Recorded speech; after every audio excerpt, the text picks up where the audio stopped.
morning, everyone. I would like to introduce our speaker, Mr. Ankit Patil, sir. He's a director and founder of Tech Connect Technology Private Limited. The Tech Connect is a service-based as well as a product-based company which offers various technology-related courses. Sir has an immense knowledge about the technology. Today, he will be sharing the wisdom on the topic, an extensive workshop on Arduino, embedded system, and Raspberry Pi. He will be guiding our undergraduate about the technology. Sir, we welcome you. Now, I request you to start over the session. Thank you, Rutuja. So, without wasting time, we will start with the webinar. You all know that this webinar is on Arduino embedded system and Raspberry Pi. So, first of all, I give my introduction, right? My introduction and my company's introduction. So, my name is Ankit Anil Patil. I'm the founder and CEO at Tech Connect Technologies Private Limited. My qualification is B and from EXTC branch. I am from Atharva College of Engineering, right? So I'm an alumni of Atharva College. So my skills are embedded system, robotics, IoT, Android development, web development, ARM embed, PCB development, product prototyping, and development, data science, etc. Right? Languages that I know are C, C++, Python, Java. I have an experience of 4+ years, but officially or professionally, you can say that I have an experience of 2+ years, right? So, talking shortly about my company, what it does. So, we provide services, courses, workshops, right, and services to the companies. Here are some services that we provide, right? Product development, app development, PCB development, web development, DIY kit solutions, lighting solutions, and smart home solutions. We will be launching some smart home devices by next month. Courses we provide are embedded system, Internet of Things, all are the trending courses, right? You can visit techconnect.com for finding for more information about these courses, right? Other services include workshops, engineering project guidance and solutions, electronic component supply, DIY kits, and much more. Okay, so this is the schedule for the webinar. First day we will be having Arduino. The second day will be Arduino plus embedded system. Day 3 will be embedded system, and the 4th and the 5th day will be Raspberry Pi. Right. So this is the time duration in hours, how it is divided. 33% of the time will be for Arduino. Embedded system will have 27% and Raspberry Pi will have 40%. The total duration of the webinar is 15 hours. That is 3 hours daily for 5 days. Out of this time, concept will be for 20%, circuit building will be 40%, and coding will be 40%. Right. So this is the schedule for day 1. First of all, we will start with what is embedded system, and then progress with other topics. Right. You can ask questions in the chat box. Right. If I'm going somewhere fast or slow, you can tell in the chat box. So first of all, what is embedded system? An embedded system is a combination of hardware and software, right? Either fixed in capability of a programmable designed for a specific function or function with a larger system, right? You may have seen many embedded system examples around you, right? You are using your mobile laptops now. So they are the widest used examples of embedded system. The washing machine, refrigerator, everything that you use are all applications of embedded system. So our life is nothing without embedded systems, right? Industrial machines, agriculture process, industry devices, automobiles, medical equipment, cameras, household appliances, airplanes, everything are possible locations for an embedded system, right? We are progressing towards IoT. So there also we have a vast applications in embedded systems. Right, embedded systems are computing systems, right? But they can have user interface or they may not have user interface, right? Like if there is only a single button, so there is no user interface for that. You may have seen the Amazon Dash button, right? Which is used for ordering some products from Amazon. It is not widely used in India, but abroad you can see that most of the people use Amazon Dash button for ordering the Tide powder or any other product from Amazon. So that devices are without the user interface. The user interface devices are like oven, mobiles, laptops. These all things have user interface. This user interface may be for a single task, or they may be for complex graphical user interface, right? The graphical user interface are the mobile and laptop devices, while the single task devices like ovens or you may say the home automation devices may be a very simple GUI device, right? So user interfaces can include buttons, LED, touchscreens, sensing, and more. Right? Some systems are remote user interfaces as well. Like if you can switch your devices from remote servers, right? If you are not at home and you have to switch on your ACs or you have to switch on your geyser, so that will have an interface which can be operated remotely. So embedded systems have a very vast domain, right? So today we are going to start with Arduino. So first of all, I guess almost everyone knows what is an Arduino, right?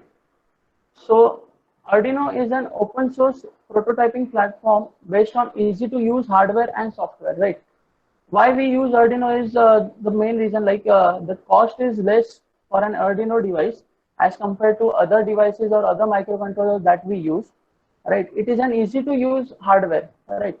So there are no the user interface for Arduino, that is the Arduino IDE that we use, is very easy to use, right? Anyone can use it. Okay. So Arduino boards are able to read inputs, lights on a sensor, a finger on a button, or a Twitter message, right?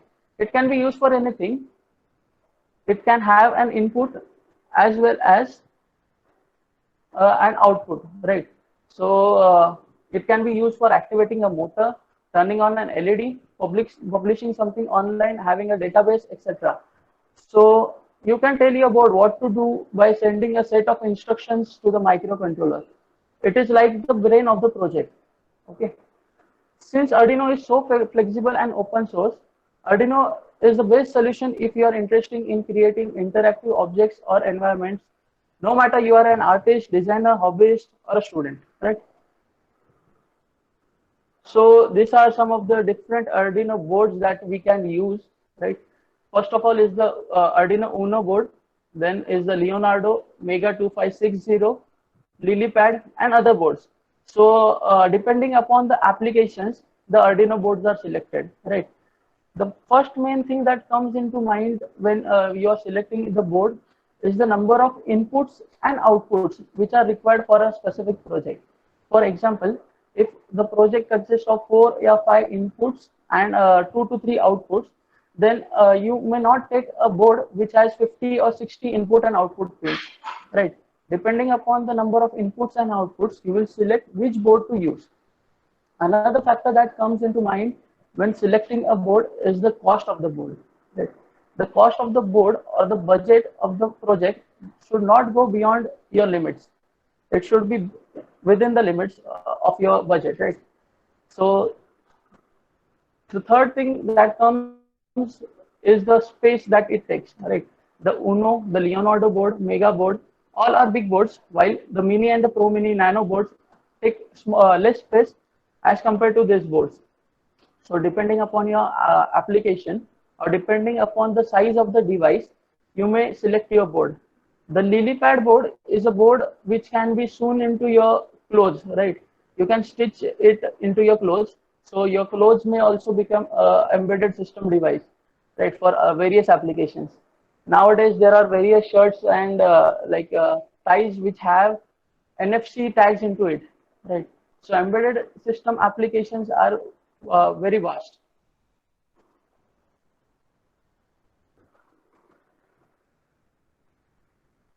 Yeah, someone is asking a question that do we need to have Arduino or Raspberry Pi with us? See, if you have your Arduino board or Raspberry Pi board with you, you can use it during the actual coding and all, right? If you don't have, we have recorded videos, right, which will help you to understand all the concepts. You can write it down, and then when you have the board with you, you can use it. Okay. So basically, someone had asked a question that what will we learn after the completion of the course. So you will learn basics of Arduino, IoT, embedded system, Raspberry Pi, right? You will learn how to design a circuit, the coding approach for different domains, knowledge of Arduino IDE, Python idle, and much more. Okay. So don't worry, you will be learning a lot of things during this webinar. Now we'll move on to the next thing, that is the Arduino Uno. We are going to use this board. Okay, just a second. We will be using the Arduino Uno during our Arduino webinar. Okay, so the Arduino Uno is an open source microcontroller board which is based on the microchip 8 Mega 3208P microcontroller and is developed by Arduino.cc. So guys, please note down all the points which I am going to tell you, because this will be helpful in your assessment test which will be taken after the webinar. Okay, so the board is equipped with a set of digital analog input output pins that may be interfaced to various expansion boards, shields, and other circuits, right? So this is just a text which I am reading. You will understand it in the further slides what I am talking about. So the board has 14 digital pins, 6 analog pins, and a programmable with the Arduino IDE, right? What is an IDE? It is an integrated development environment, right? It is used for programming your board, debugging your circuits, right? After you compile your code, then you will be programming it into your board, right? So the Arduino Uno uses a Type B USB cable. There are various types of USB cables which are available in market, right? So out of that, we will be using the Type B USB cable for programming the Arduino Uno. It can be powered by the USB cable, right? The power which is required for Arduino Uno is around 5 volt. Actually, it is from 3.3 to 12 volt, but 5 volt is sufficient, right? It can be powered by your laptop's USB port, by a power bank, or any other device like adapter or charger, right? Though it accepts voltages between 7 to 20 volts, right? So I told that it is from 3.3 to 12 volts. That can be used practically, but it can accept voltages between 7 to 20 volts. Okay. So what I would like to tell here is, if you use any Arduino board, the coding will remain the same, right? The coding will remain the same. Only thing that changes is the input output pins, right? Because here we can see that here the number of pins are different, right? For Uno it may be different, for Leonardo it will be different. Mega has various pins, like it has around 52 to 54 digital pins, while analog pins are around, I guess, 8 to 10 analog pins are there. So depending upon the applications we are selecting our board, but the coding will remain the same, right? So what is the meaning of Uno, right? The Uno means the first thing, right? Initial release of the Arduino software, right? The Uno board is the first in a series of USB Arduino board, and it is an version 1.0 of Arduino IDE, where the reference versions of Arduino now evolve to newer releases, right? So it is when you launch a board, right? The first board was the Arduino Uno, then various boards came into market. This is the Arduino Uno, right? It has digital pins from 2 to 13. Actually, there are 14 pins, but the 2 to 13 are the digital input output pins which are used. Here you can see that it has a serial out and serial in, that is TX RX, which is used for serial communication. Okay, there are different types of communication that can take place in the Arduino Uno, right? Like the I2C communication or the serial input output communication, the ICSP communication, right? So this is the Atmega 328 microcontroller which is used in the Arduino Uno board. This is one type of Arduino Uno board. There is another version of Arduino Uno board which has a SMD package on it, right? The IC is of SMD package, right? This is a dual inline package, right? You can see here that the pins are directly, like you can directly connect it on the board, right? You can change the IC in this board, but in the SMD board you cannot change the IC manually, right? you would require a hot air gun and other devices for soldering the SMD. Okay. So this is the USB plug where we will be plugging the Type B USB for supplying power to it. Apart from this, we can supply power from here also, right?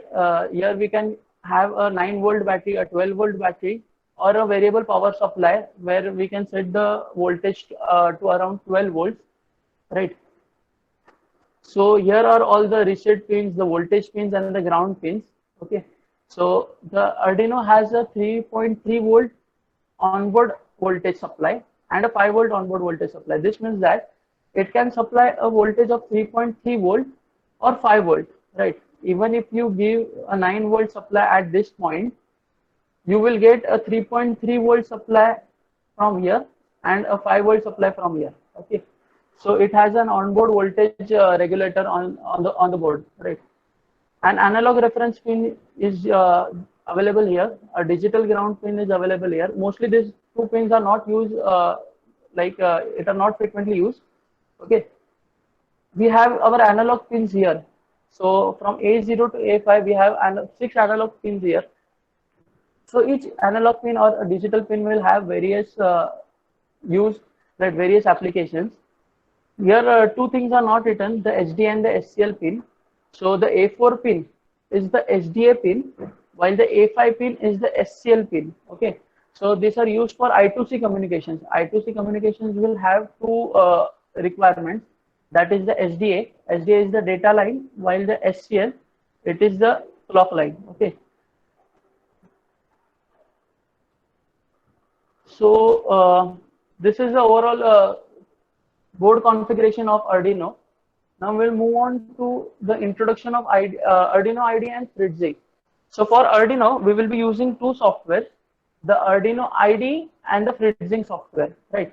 Arduino IDE will be used for coding purpose, while the FreeDSig software will be used for designing the circuit, right? You can use any software like the Proteus or a Circuito.io, but we will be using FreeDSig software here, right?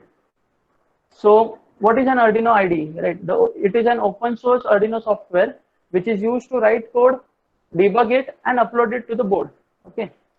It can run on Windows, Mac, Linux, etc. Right. The environment is written in Java, but the processing is based on open source software. It can be used with any board, right? But we will be using it for ESP12E also in the further webinar lectures. Okay. So talking about FreeDSig, FreeDSig is an open source initiative to develop designs for the electronic hardware, right? Support designers and artists ready to move from experimenting with a prototype to building a permanent circuit, right? So it can be used for developing your circuits, right?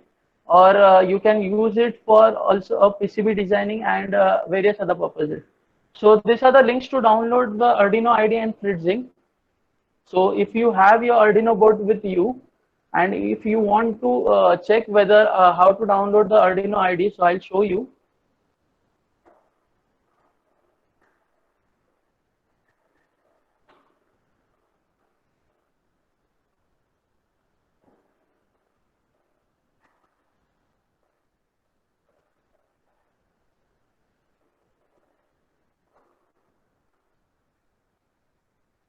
So guys, this is the official page for downloading the Arduino IDE. It is free to use software, right? But if you want to donate something to them, then you can donate also, right? So these are the files which you can download, right, for using the Arduino board. So if you want some time, I can give some 5 minutes or 10 minutes to collect your Arduino board if you want. And then we can start with the actual circuit design coding part.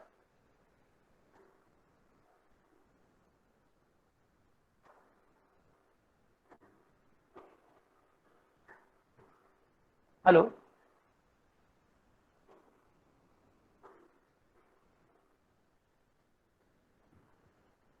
Yes, Ankit. Ma'am, should I give 5 minutes time to collect the boards, or should we start with the coding and all? You can interact with students. Let them answer. Oh, okay, okay. So anyone has doubt regarding the Arduino, what we studied? So someone is asking a question that digital pin switches between two levels, 1 and 0, while analog pins have varying range, 0 to 255 usually. One of the main application is PWM. Okay. So see, digital pins have two voltage levels, 1 and 0, right? So it can be high or low depending upon the voltage levels, right? If it is a 5 volt, then it will be 0 and 5 volt. If it is 3.3 volt board, then it will be 0 and 3.3 volt, which can be digitally written as 0 and 1. Okay, 1 will be the 5 volt or 3.3 volt, 0 will be 0 voltage. Okay, for analog pin, it will be ranging from, actually, it will depend upon the ADC of the circuit. I'll show you the calculation how it works. So if the Arduino has a 10-bit ADC, right? 10-bit ADC, ADC is analog to digital converter. Okay, so if it is a 10-bit ADC, then the values will range from 2 raised to 10, right? It will be from 0 to 2 raised to 10. So what is 2 raised to 10?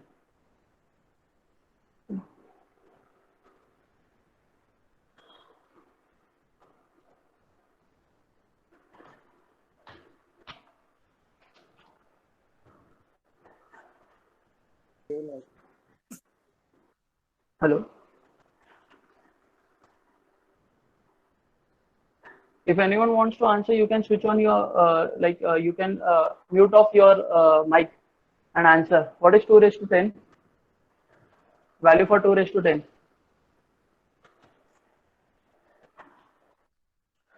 1024. Okay. So total values will be 2 raised to 10. So it should be, just a second, where it will be 1023. So total values will be 1024. Okay. So it depends completely on your ADC, right? If you have a 10-bit ADC, it will be 0 to 2 raised to 10, that is 0 to 1023. Here it will be 2 raised to 10 minus 1. I'm so sorry for that. So 0 to 1023 values, right? So this will be your 0 volt, and 1023 will stand for your 5 volt or 3.3 volt depending upon your board application, right? So Sridhar had asked the question that it should be between 0 to 255. See, it depends on, completely depends on the board. If you have a board with 2 raised to 8 minus 1 or 8-bit ADC, then the value will be from 0 to 255. Right, you were saying that it will be used for PWM, right? Pulse width modulation. Exactly, it will be used for pulse width modulation. So those who don't know what is pulse width modulation, see, there are different modulation types which can be used, right? One of them is the PWM. It can be used for changing your intensities of your LED or changing the intensity of your fan. For example, if you are using it for an home automation application, right? And at your home, you want to control your fan, right? So the fan cannot switch on like only at 0 at 1 or 0 or 1, right? You cannot connect a digital pin to your fan because it will be like switching off and switching on the fan, right? There will be no voltage regulation taking place there. So what you will use instead of that is the PWM signals, right? So you can vary your fan from in steps, right? So you can use it as, if you want 4 steps or 5 steps, then the first step will be 0, then it will be 255, then you can have 511 or 512, okay, then you can have 768, and then you can have 768 or 767, and then you can have 1023. So your fan will have a voltage regulation, right? This will be your level 1, this will be your level this will be your level 0, this will be 1, this will be 2, this will be 3, and this will be 4. So you can set it according to you, right? There is no hard and fast rule what values you set here, right? If you want a voltage regulation in 10 parts, then you can divide it accordingly, right? The next question was, can you briefly talk about serial connection and other types of connection? Okay, I'll talk about that in the later part of the webinar, because there will be applications which are based on serial communication as well as I2C communication, which will be used, right? I2C, we will be using an I2C LCD. So there we will talk about the I2C communication. First of all, we will talk about the serial communication here. Okay. So without wasting time, let's start with the Arduino coding and the circuit design thing. Okay. Just a second. I'll switch off my screen sharing and start software.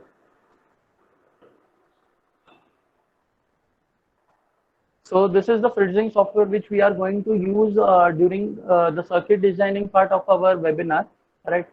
So this is the breadboard view of the software. There are multiple views in the software. This is the breadboard view. We have a schematic view also and a PCB view also, right? So if you are planning to design a PCB after your prototyping thing, then you can prototype your PCB easier, right? If you make a breadboard connection here, automatically there will be a schematic and a PCB which will be developed here. So you can adjust it accordingly, and then you can order your PCBs through any PCB vendor. So this is the breadboard view. Okay. So we are using an Arduino Uno. So here are the parts, right? From here you can pick your parts, which all parts are required for your circuit design. Okay. So this is the schedule, right? First of all, we will see the interfacing. First of all, we are seeing the basics of Arduino. So interfacing of LED, interfacing of motor, and interfacing of servo motor, right? So the first part will be circuit design, second part will be coding, and third part will be the working of the device, right? Working of the practical we are doing here, right? So first of all, we are seeing interfacing of LED with the Arduino Uno board. So designing the circuit. So we don't require a breadboard here. So we are removing this breadboard from here. Okay. We will be taking an Arduino Uno from the parts section. There are various parts in this which are preloaded with the software. If any part which you are using or any module which you are using is not available on this software, so you can search for the parts on the GitHub or on the web, right? You can search for the parts by having a search term as XYZ part for the FreeZing or FZPZ. FZPZ is the extension for the FreeZing parts. Okay. So here we will type an Arduino Uno. Enter.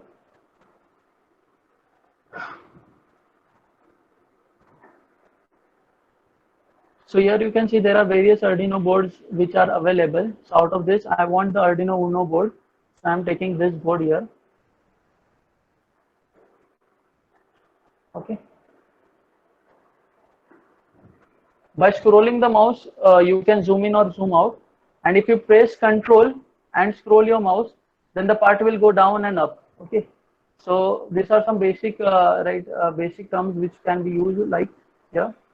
So we will rotate this device 90-degree clockwise. So as we had discussed that there are digital pins in this board.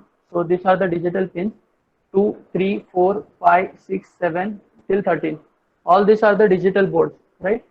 Digital pins. This is the TX0 and RX0 which is used for serial communication. This is pin 0 and pin 1. Here it is written that digital PWM. PWM is given by this sign. Okay.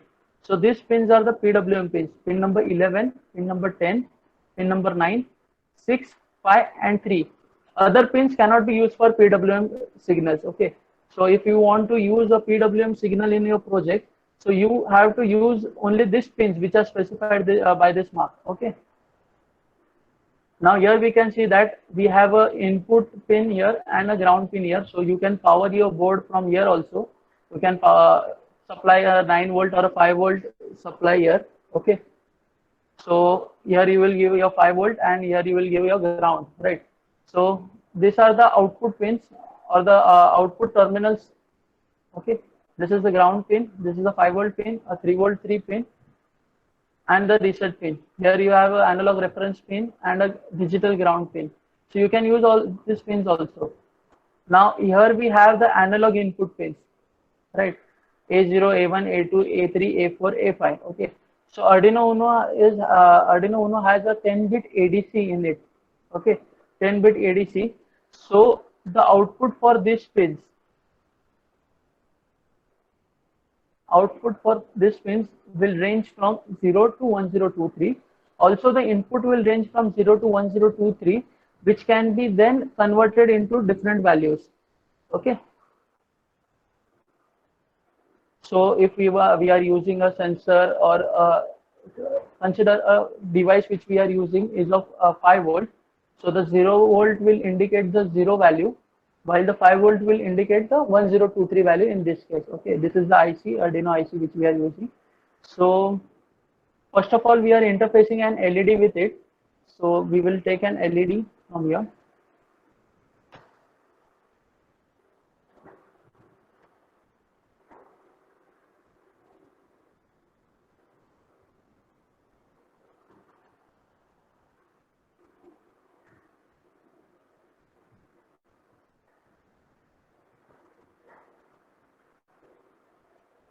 Okay.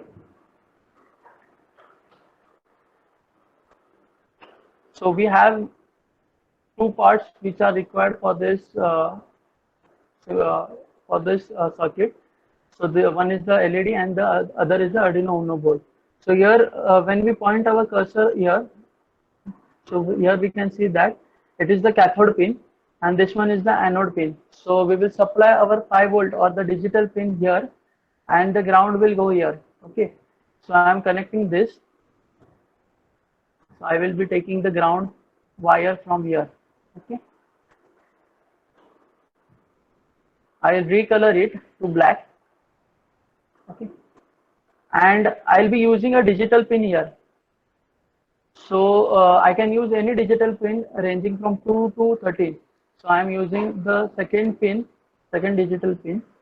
I'm recoloring it to red.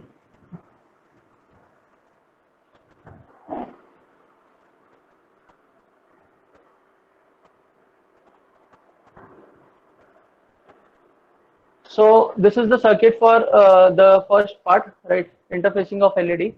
That's all. There is nothing much in this circuit. Okay.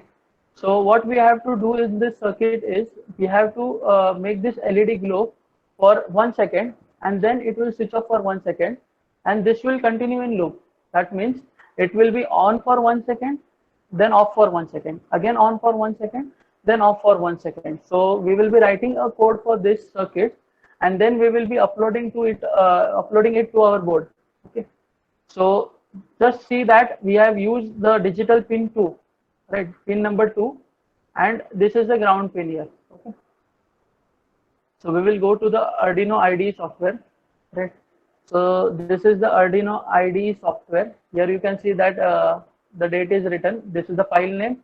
Here you have various options like the file, edit, sketch, tools, help.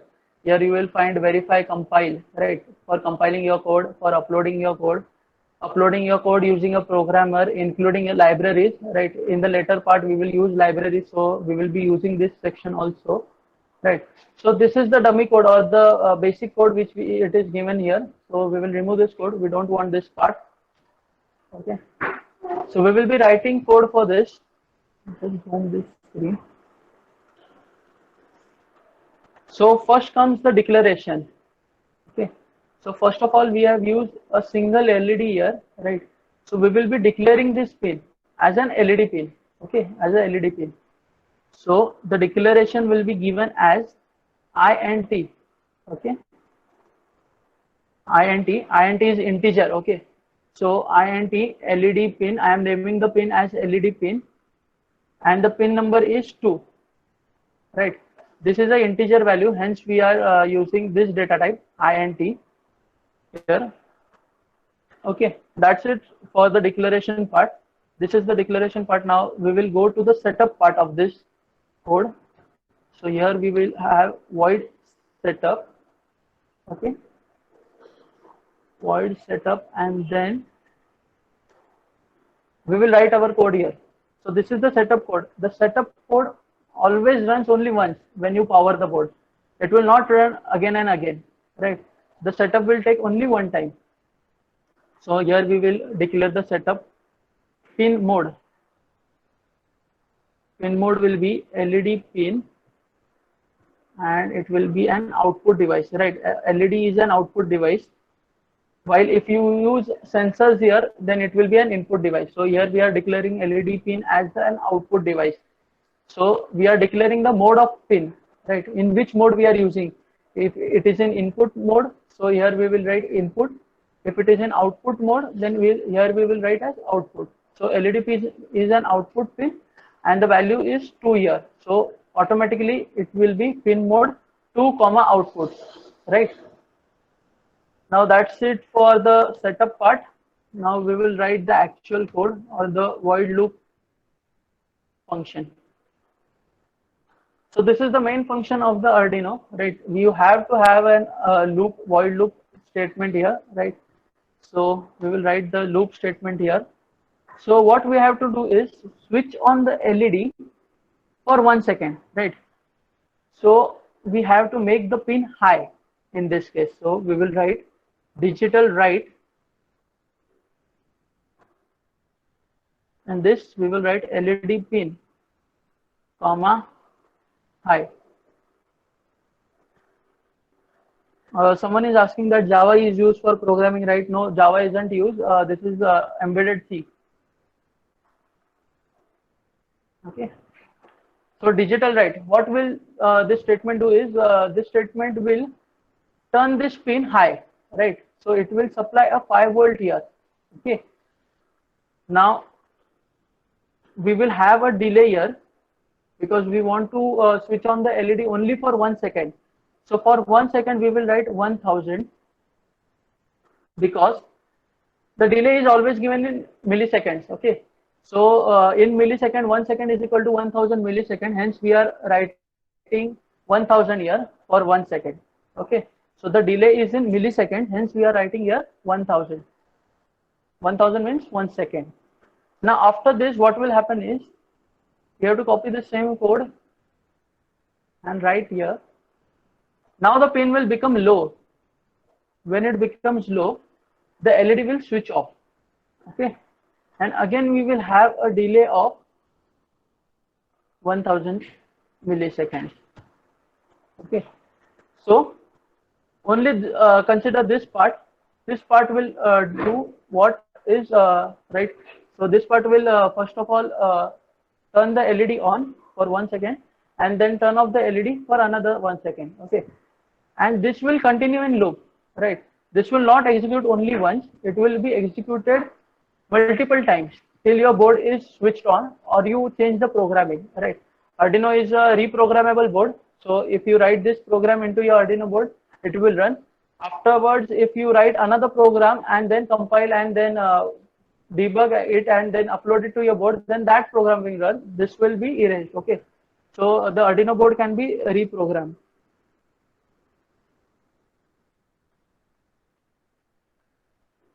So that's all for the coding part for this thing, right? So we need to make some changes in this because the board we are using needs to be specified here. Okay. So here you can see that a Node MCU board is selected, right? Yesterday I was using a Node MCU board on this, the ESP12E board. So first of all, we will change the board and we will also give the COM port for this board. Okay. So this can be done from here. In tools, you will go into boards. Here you can see that there are 3 types of boards which I am using here: Arduino ESP32, ESP8266 board. So here we will select the Arduino Uno board. Okay. In board, we will select the Arduino AVR board, and in that we will select Arduino Uno board. This needs to be selected. If this isn't selected properly, then your code will not be uploaded into your board. So first of all, you have to make these settings. So I'm selecting the Arduino Uno board. Now here we can see that, just a second. Here we can see that the Arduino board is selected. Okay, Arduino Uno board is selected. Now we have to specify the port at which the Arduino Uno board is connected. So I have not connected the Arduino Uno board yet. Right, it is in my hand. So I'll connect it. Just a second.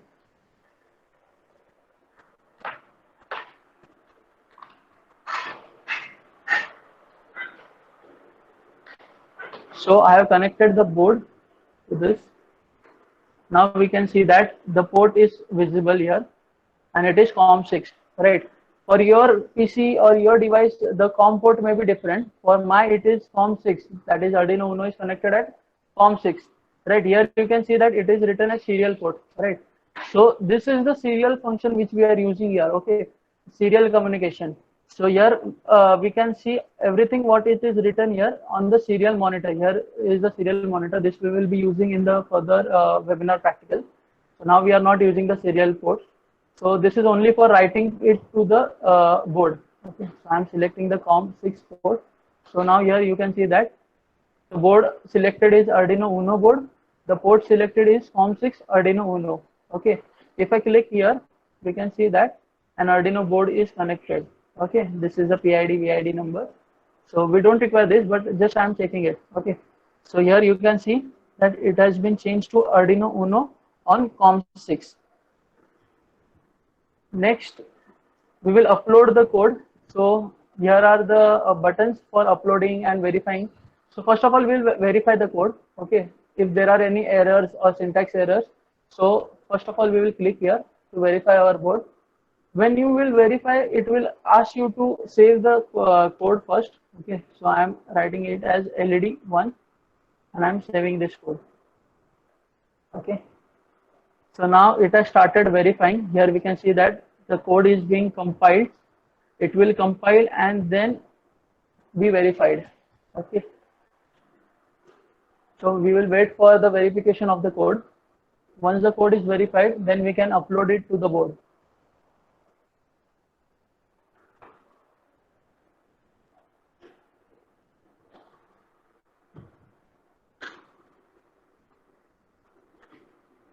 So till then we can see the questions. Aditya is asking that, is there any simulation software for PCB design simulation? Yes, there are various softwares. You can use Proteus, Eagle and multiple softwares for PCB designing also and for simulation purpose. Right. So now we can see that our code has been compiled and verified. If it is successfully verified, then you will not get any message. It will show that the memory used by the program, right? So the Arduino program or the Arduino code is called as a sketch. Okay, it is called as a sketch. The code is called as a sketch. So it is saying that the sketch uses 936 bytes. That is 2% of program storage space. And the maximum space is 32,256 bytes, which is approximately 32 KB. Okay. Now the global variable uses 9 bytes, 0% of dynamic memory. Okay.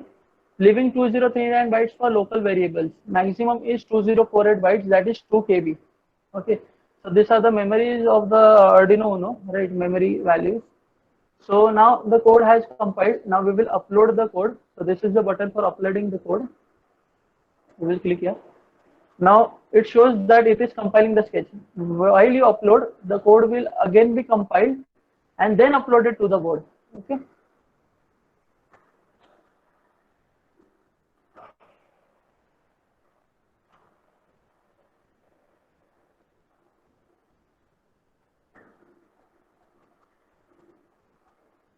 Ignore this thing, invalid library found. I have multiple libraries in my libraries folder, hence it is showing that invalid library found. But here we can see that the code has been uploaded. Here it is written done uploading. Okay, so the code has been uploaded to our board. Now we can make the connection as per this device, right? As per this circuit diagram. So I have a pre-recorded video which will show the output. Okay. So we'll play this video.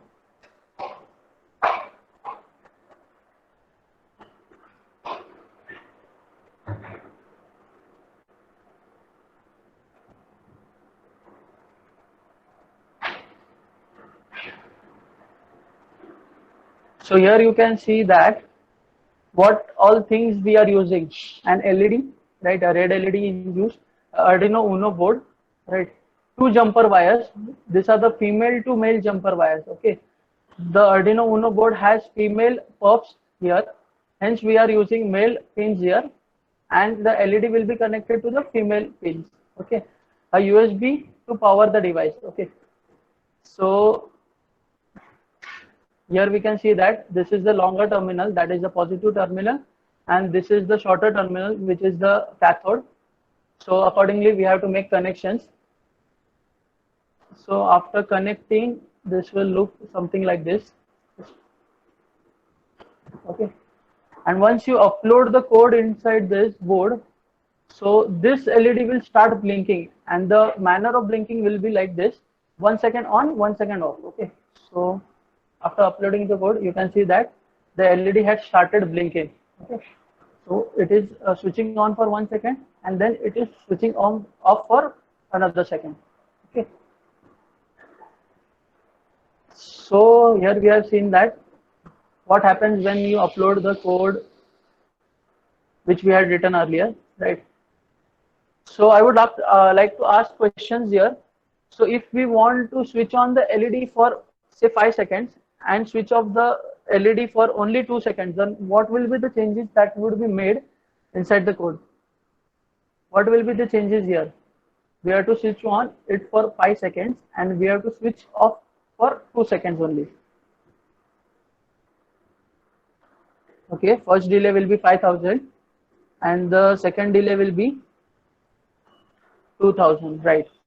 So it will be low for 2000 seconds. Here we will write 5000 and here it will be 2000. So it will be 5000 milliseconds. That is 5 seconds it will be high, and then for 2 milliseconds it will be 2000 milliseconds it will be low. That is for 2 seconds it will be low. So this was the basic code, right?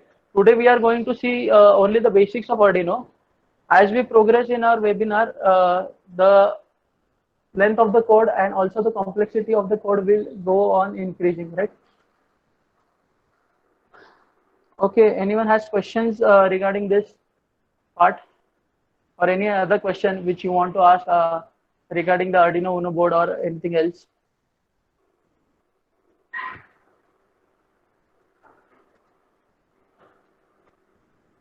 Anyone? Okay, what are shields? See, shields are specific devices which can be used on the board, right? We need a board for a shield, right? A shield is an extra part which is used on the board. For example, if you want to drive a robotic vehicle, right? If you have a vehicle which has two motors, right?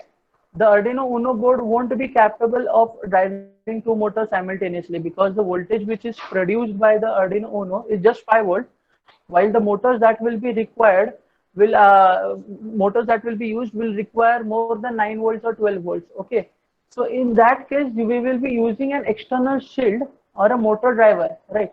So what it will do is it will increase the voltage from outer side, right? We will have a extra battery or extra power supply in that case, which will be connected to the board. Okay, for example, the L29 3D board, which is used for driving a motor, right? So in that case, Arduino cannot drive the motor alone because it is producing only 5 volt supply. Okay, so we will be using a L29 3D motor shield.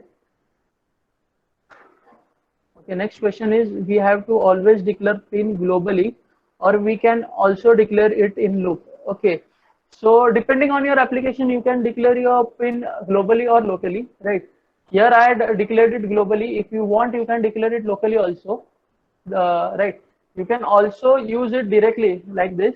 If I am not declaring a pin, so I will remove this statement. This statement is not required. Okay, I'll directly write the code as LED pin is my pin number 2, so I'll write here 2. Here also I'll write 2. Here also I'll write 2. So this is acceptable. But why we declare pin is that if your number of pin increases, right? So you have to remember which pin is associated with which digital or analog pin. Hence we are declaring the pins, right? You can declare it globally or locally depending upon the scope of the variable, right? If it is used in the complete or entire program, then you have to declare it globally. If it is used only for a specific function, right? If I have a function, say void forward, okay, consider I have a function void forward, and only this function uses a variable, say a, so I will declare it here locally. Okay, if this variable is used both in loop and forward, so I will declare it globally. Is that clear? Myth.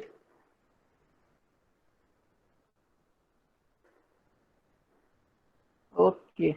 So someone is asking that SPI communication will also be covered. No, SPI communication won't be covered here because it is a vast topic, right? We will be covering it afterwards, or you can join us and then we can cover it, right? We have various courses for that, right? You can check out techconnect.com for the courses which we provide. So you will have an extensive knowledge there also, okay? There we will have a in detail programming sessions and all. So for now, we are only covering the I2C and the serial communication. Okay, so I'll delete this part.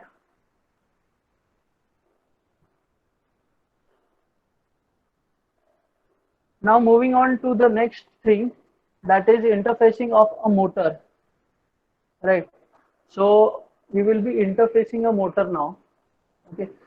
First of all, I would like to say that the LED is LED can be used for a PWM example also, right? If you want to use a PWM signal here, so you can connect it to pin number 3 and then use for the PWM signal, right? Here you will have to change your frequencies. But for PWM example, we are using a servo motor, so I'm not covering it here, right?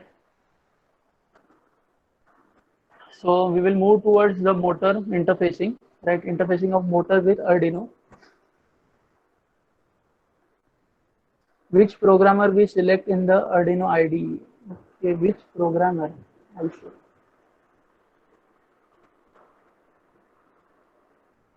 See, here you have multiple programmers which can be used. Okay, so for Arduino Uno, you can select AVR ISP or AVR ISP MKLL, right? Depending upon your board, the programmer will change. Okay, but you don't have to make changes here because it will be automatically selected when the board is selected from here, right? If I have an Arduino Mega or Arduino Nano, so once I select the board from here, the programmer will automatically change here, so you don't have to think about the programmer. Okay,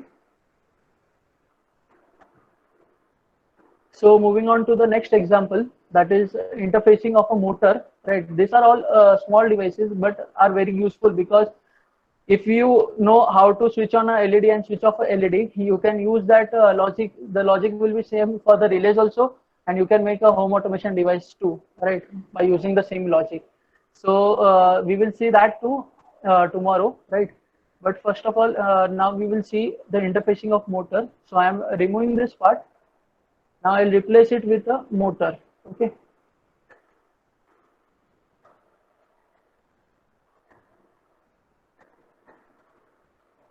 So here you can see that there are various motors, right? This is a motor, this is a motor. So I'm taking this motor here. Okay, this is a 5-volt motor which I am using. I'll rotate it 90 degree. Sorry. Okay. Now the motor has 2 terminals, right? But here terminals aren't positive, negative. You can use any terminal for anything, right? Here you can give positive, here you can give negative, right? Here you can give negative, here you can give positive. If both are negative, it won't work. If both are positive, it won't work, right? If one is positive, right? If you consider that if the green one is positive and the yellow one is negative, then it may run in clockwise direction, right? If you change the terminals, that is, if the green one is negative and the yellow one is positive, it may run anti-clockwise, right? So it can be used in any way. So I am taking it as the green terminal is the ground one. Okay. So I'll color it as black.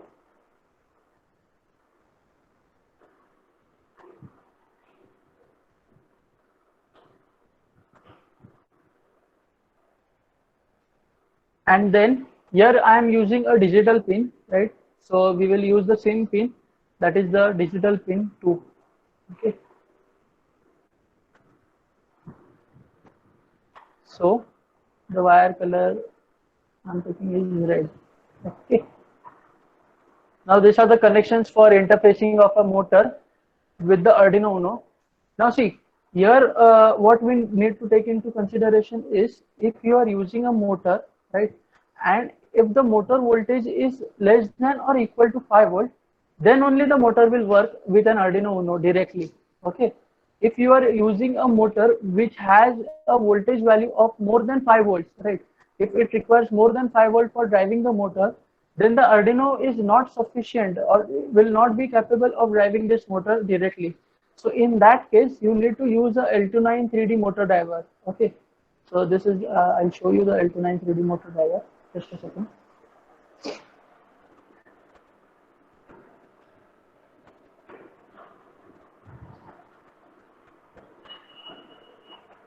Okay.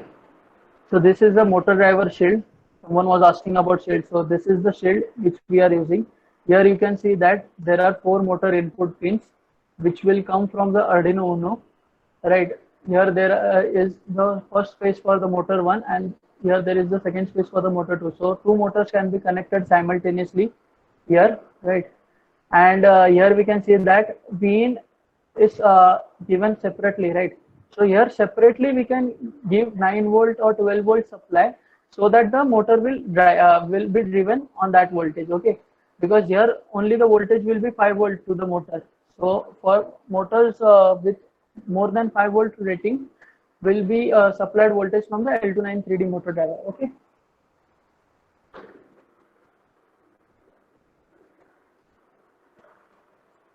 So this is the connection for the motor, right? Interfacing of Arduino, interfacing of motor with the Arduino, right? We will write the code for this. So what will be the code for this? Can someone explain me what will be the code for this? If I want to switch on the motor for 5 seconds and switch off the motor for next 5 seconds, what will be the code for this? What will be the changes in this code? Okay, it will be similar as LED. Anyone else thinks it won't be similar? Okay, same. So just I'll change the name of the pin here. Okay, the LED will be written as motor pin. Okay, here also I'll change motor pin. Motor pin. And here too I'll change it to motor pin. Okay. Now I'll change the delay. I want the motor to be on for 5 seconds and the motor to be off for next 5 seconds. So here I will write 5000. Okay, that's it for the code. So I'll verify the code first. You can save the code differently. Here I'm writing it to the same code, right? So here we can see that it is done compiling. So there are no errors inside this code. See, if you want to see what type of errors are there in this code, so I'll remove the semicolon from here. Okay, I'll verify the code. So you will get an error here. So here you can see that expected a semicolon before delay, right? Before this line, there was an expected semicolon, but we haven't put there. So here it is written that LED 1. So this is our program name, right? Line number 11. So before line number 11, there should be a semicolon. Okay. So after I put a semicolon here, and then I verify this, or then I compile this, then there will be no errors in this code. Okay. If you also don't give your indentations, right? If you write the code at the left, extreme left, then also it is okay. But if you give indents, then the code will look clean and it will be easily readable, because here we are using only a 14-line code. If the number of lines increases, then if indentation is proper, then it is easier to read the code, right? Or else you will also not understand the code if you see it after 1 month or 2 months.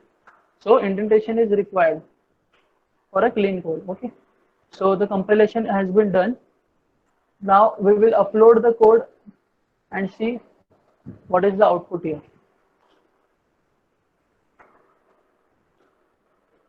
So the code is being uploaded. Okay. So done uploading. Now what we will do is we will see the pre-recorded video. So what is the output for that? Okay. So this is the pre-recorded video.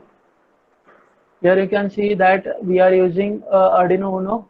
This is a propeller fan which I will be using for the motor. These are the 2 wires. Okay. Here we have male connectors, right? Because here we have female work strips and then USB. So here I'm explaining the entire components which are used in this, right? Now here you can see that when the code is uploaded to this, so see here the code was being uploaded, hence the LED was switched on.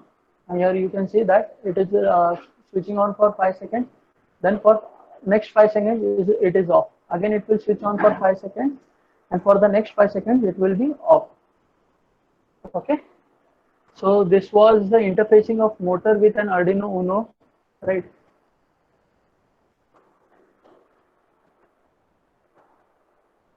Okay. Next part is the interfacing of servo motor, right? Servo motor with Arduino. So we'll first of all take a servo motor from here. First of all, we'll design the circuit for that. So anyone who would like to explain what is a servo motor or what basically a servo motor does?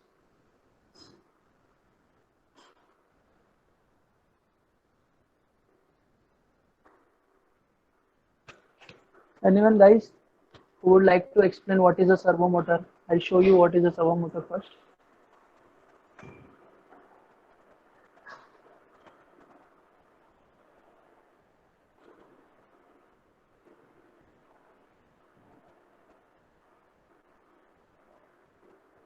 Okay, someone is telling that rotate on given angle. Servo motor rotate 90 degree for rotation. Okay, for rotation. What applications? What are the applications of servo motor? Where have you seen a servo motor being used?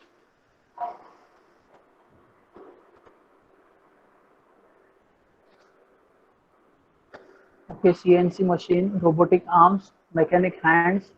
Okay, very good.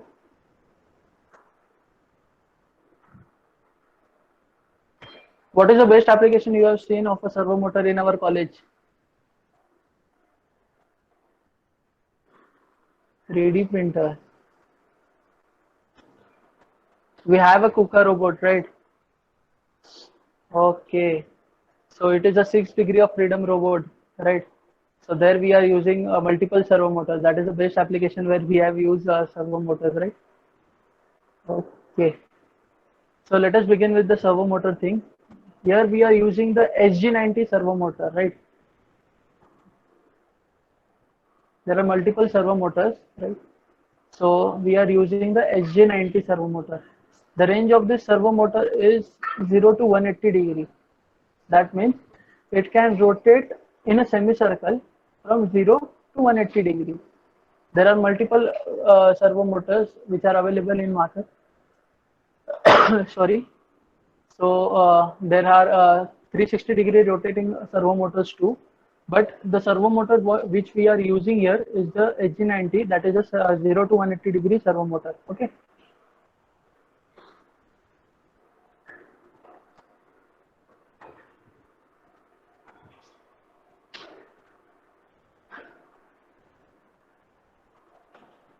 So the servo motor has 3 terminals. Okay. The first terminal is the ground terminal. This is the black terminal which you see here is the ground terminal. The red one is the positive terminal or the VCC terminal. And the third is the actual output or the pulse terminal. Okay. So here we are going to provide the pulse here. Okay. So let us start the connection for this. First of all, we will take a ground pin from here or here. You can take it from anywhere because all the ground pins are connected, interconnected, right? So from here, I am taking the ground pin.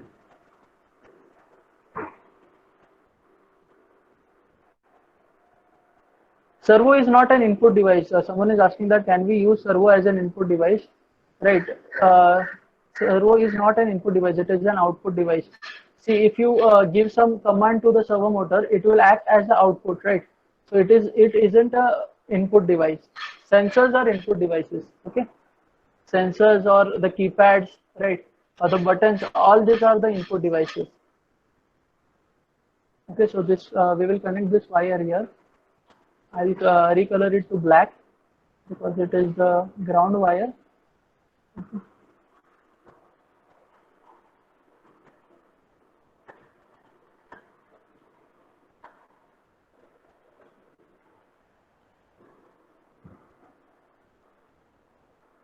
Next terminal is the positive terminal. So we will apply a 5 volt to this pin.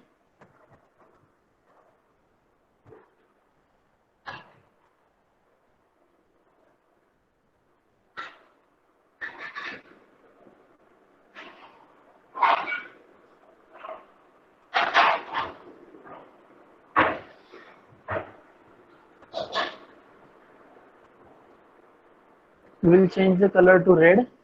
Okay, the red wire will carry a 5 volt voltage, and then we can use any digital pin here. Okay, for the yellow terminal or the pulse terminal, we can use any digital pin here. Okay, so I am using pin number 2 here. So I'll recolor it to yellow.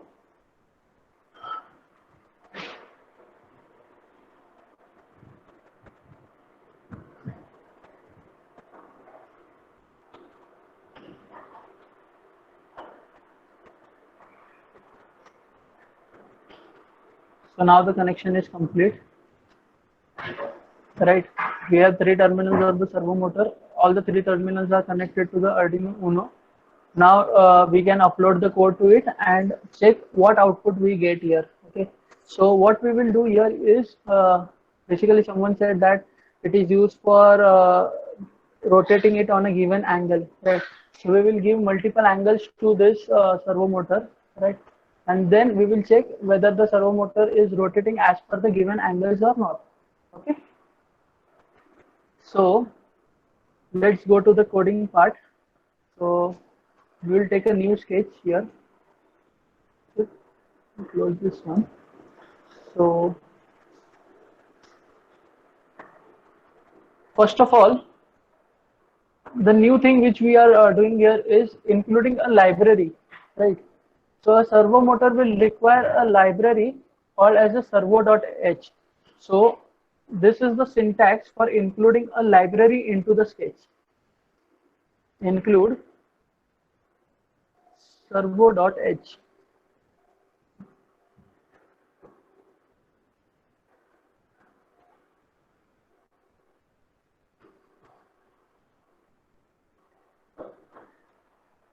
So this is the first step which we are doing here, that is including a library. This is the syntax hash include, right, servo.h. So the libraries or the header files will be in .h format, right? The file type will be .h, and this is the file name, that is servo. Okay, so what is basically a library? A library is a collection of my screen is not visible or what? Someone is asking that, sir, please share your Arduino IDE screen.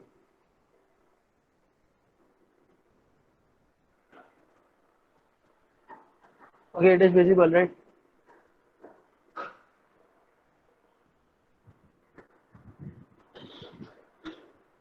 Okay. So hash include servo.h, right? So what is basically a library? A library is a collection of multiple functions which would be used for a specific device, right? So instead of defining functions again and again, for example, say I have a company which manufactures robotic arms. Okay, so robotic arms would require some functions which would be used again and again, right? So I won't be creating the functions again and again. What I will do is create a library for the robotic arm, right? So it will have functions which can be imported afterwards. So if I want to design a new robotic arm, then what I will do is I will use the pre-existing or predefined library which will have the functions for it. Okay, so similarly, what we are doing here is we are not defining a single function for the servo motor, right? We are directly importing it from the library. Okay, so the library which we are using for the servo motor is servo.h. Now what I'll do is I'll create an object called as my servo, right? So I'm using a single servo motor here, right? I'm using a single servo motor here. So for this servo motor, what I am doing is I am renaming it to my servo. You can give any name. You can give your name also here, right? So servo Ankit will be, then the servo motor will be called as Ankit, right? So here I am giving it as my servo. If there are multiple servo motors, what I will do is I'll use different names: my servo 1, my servo 2, my servo 3, right? If I'm designing it for a robotic arm, and that robotic arm has 4 servo motor requirement, so I will define as servo 1, servo 2, servo 3, servo 4, and then I can call these objects, right, later on. So this is the object which I have defined here, that is my servo. Okay, now that's it for this part. Now I'll go to the void setup part. Okay, so my servo motor is connected to pin number 2, right? My servo motor is connected to pin number 2. So I'll use a function called as attach. Attach the servo motor to pin number 2. Okay. So here you can see that the color has changed to orange, right? So it is a valid function. If I write here attached, right, it isn't a valid function. So first of all, here we can see that I am using a function called as attach, right? And I am attaching the servo motor to pin number 2, that is the digital pin. When you use analog pin, how would you differentiate the analog pins with the digital pin is, digital pins are written only in numbers, right? 1, 2, 3, 4, 5, 6, 7, 8, right?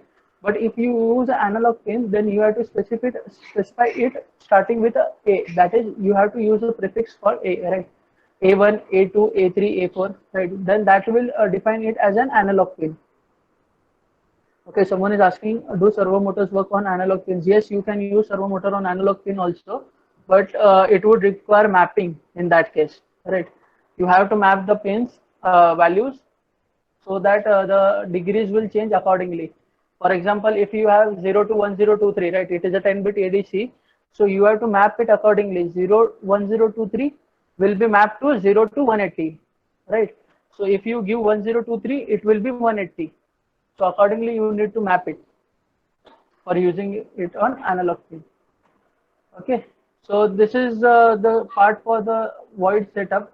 Only a single line in void setup, that is my servo dot attach at pin number 2. Now we will write the main code here. Okay.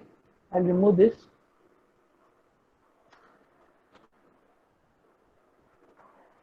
So in void loop, what I will do is I have to write different angles to the servo motor, right? Different angles, and the angles can range from 0 to 180. So I'll write here as my servo, right? That is the name of my servo, my servo. Okay, my servo dot write, and I'll specify the angle at which it should move. Okay, so first of all, I'll write my servo dot write at 0 degree. Okay, then I'll give a delay of say 1.5 seconds or 2 seconds. So I'm giving here 1.5 seconds, which means 1500 milliseconds. After that, I'm changing the angle to 90 degree. Okay. So here I am specifying it as 90. Then the delay here will be again 1500 milliseconds, which means 5 seconds. Then I am changing my angle to my servo dot write 180 degree. Okay, here you can give different values which you want.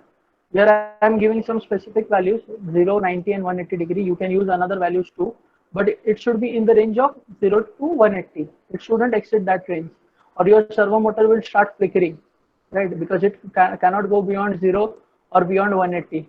So it will make some vibration noises in that, and it can damage the servo motor. Okay. So this is the complete code which I am using here. Okay. Any doubts? Is there any concept of clockwise or anti-clockwise in what? In servo motor or in any other motor? Any motor, yes. The motor can rotate in any direction, right? If it goes from right to left, or if it goes from right to left or left to right, you can define it as clockwise and anti-clockwise, right? The motor can move in any direction depending upon the polarities you have provided. Okay. Here I am going from 0 to 180 degree. If I go from 180 to 0, the direction will change, right? If it is 0 to 180 is clockwise, then 180 to 0 will be anti-clockwise. Okay. Next question, please. Then we will upload the code to the Arduino and check the output. Any questions for servo motor?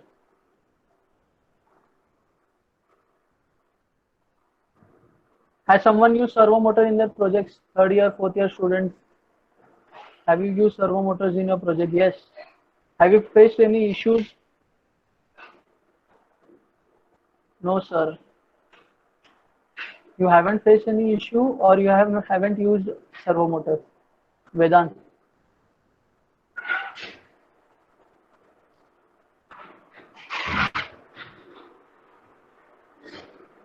Guys, any issues you have faced with servo motors? We have attended a workshop in second year. Okay. See, I'll tell you what issue you may face while using the servo motor. See, the servo motor which are available in market, that is the FG90 servo motors, right? They are Chinese products, okay? So, and they are very cheap products. If you use a metal gear servo motor, you won't face any issues, okay? But if you use the cheap motors, so even if their range is from 0 to 180 degree, it may not practically move from 0 to 180 degree. You will see a slight difference in their angles, right? It may be around 5 degree to 175 degree or 10 degree to 170 degree. It is not actually 0 to 180 degree servo motor, because there are some fluctuation in that motors, right? The cheap motors. If you use a metal gear servo motor or an original product, so you will get an angle of 0 to 180 degree. Okay. Amit Singh is saying that he has made a radar out of it. Okay. And Syed is asking that which servo can rotate 360 degrees. See, the servo which we are using here, okay, HG90 servo motor, that can move from 0 to 180 degree. But by doing a small hack in that motor, you can rotate it from 0 to 360 degree also, right?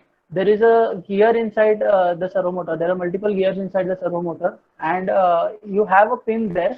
If you cut that pin out, or if you take out that pin, then the motor can practically move from 0 to 360 degree. That is, it will move in continuous direction, right? Apart from that, you will also get motors which are actually manufactured at as 360 degree motors, right? But the cost for the 360 degree motors will be high as compared to the 0 to 180 degree motors, right? So basically, you can buy a SG90 motor, right, and just cut out the pin from that. Any other doubt?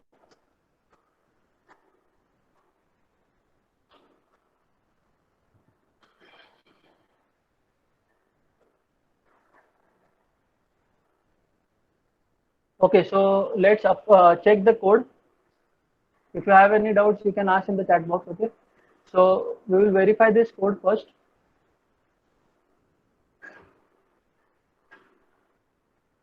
So first of all, it will ask for saving the code. I'm saving it as servo test. Okay, save.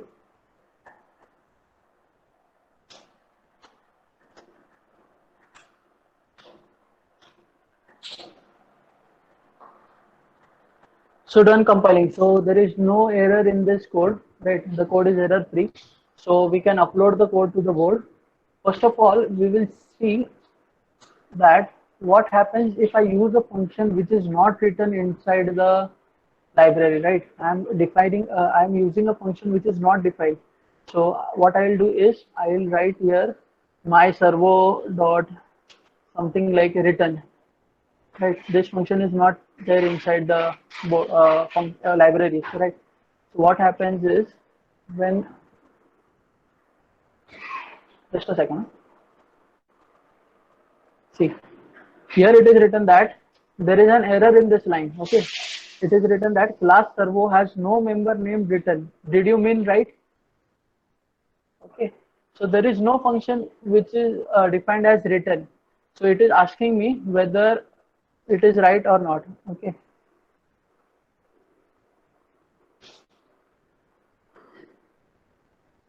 Because Karthik is asking that, sir, your screen is not visible.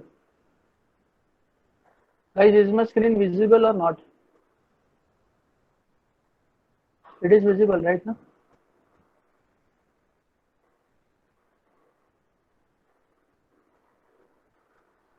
Some are telling that it is not visible, some are telling that it is visible.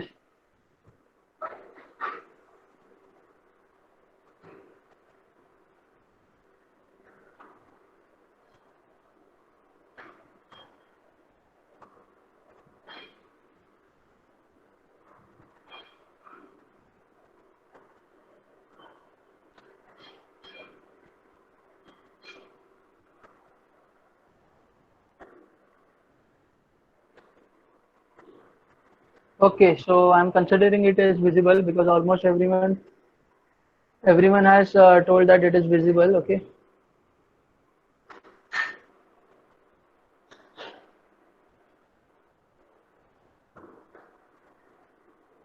So here we can see that if I define a function which is not there in the library, or if I use a function which is not there in the library, then what will happen is it will give an error. Okay. The error will be that the class server has no member name written, right? And it is asking me whether did you mean right? Okay. So if I change it back to right, then the code will verify and compile properly. Okay. So the code has now compiled properly. Okay, done compiling. Now what we will do is upload this code to our board. So I'm uploading this code to the board.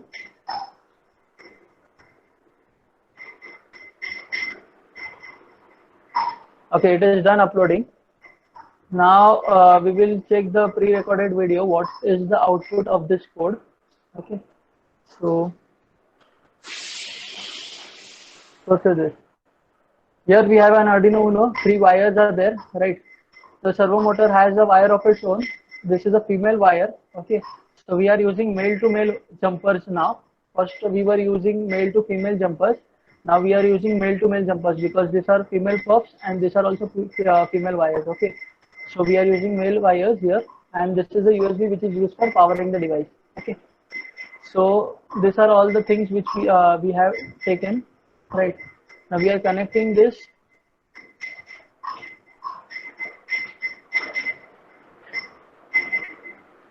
So we have connected all the terminals, all the wires properly according to the circuit diagram. And when we switch on the board, so you can see there is a rotation in this servo motor, right? So you can see that the angle is 0, 180 degree, 0, 0, 180 degree, 0. So it is moving in a loop. Here you can see that it was 0, then 180, and then 0, 90, and 180. Okay. So I'll tell you how it works. First of all, when you switch on the servo motor, right, it may be at any angle. Someone had asked me a question that the question was, if initially the motor is at 45 degree and we gave a command to rotate till 145 degree, then if suddenly we turn off the supply, what will be the initial position now? Will it be the same 45 or the new new one that is 145 degree? Okay. So consider that if your motor is at 45 degree, okay. Now you are given a command of moving it till 145 degree, and before it has moved to 145 degree, you switch off the supply, okay. So if you switch off the supply at say 87 degree, then the motor will remain at 87 degree. It will not move to 145 degree because there is no power available, okay. Again, when you plug in, right, see if in setup you have set up it to 45 degree or 145 degree, then as per the command, when the power is there, the latest command will be applied, okay. So if the latest command is 145 degree, the motor will move to 145 degrees, right.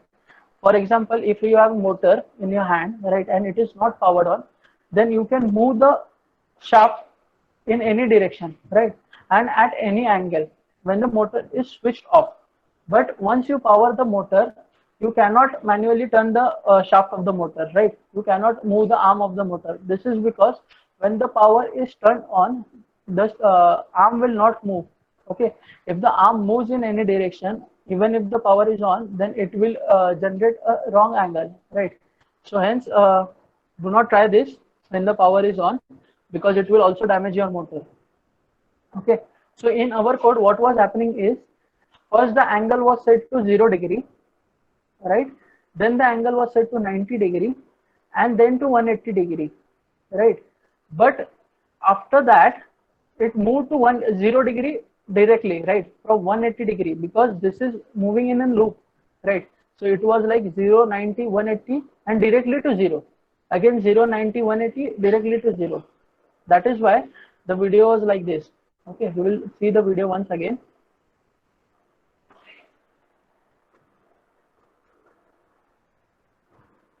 Watch carefully, right? Watch the rotation of the arm. See, this is the 0 degree position. Here you can see that this is the 0 degree position. Then it has moved to 90 degree. Okay. Then it has moved to 180 degree, and then directly it goes to 0 degree. Now it will directly go to 0 degree. Okay. So it is moving according to our code. So if you give different angles, then it will move at that angle. Okay.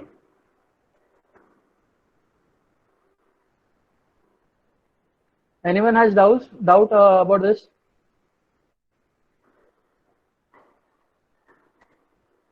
Hello. Okay, sir. No doubts regarding servo motor.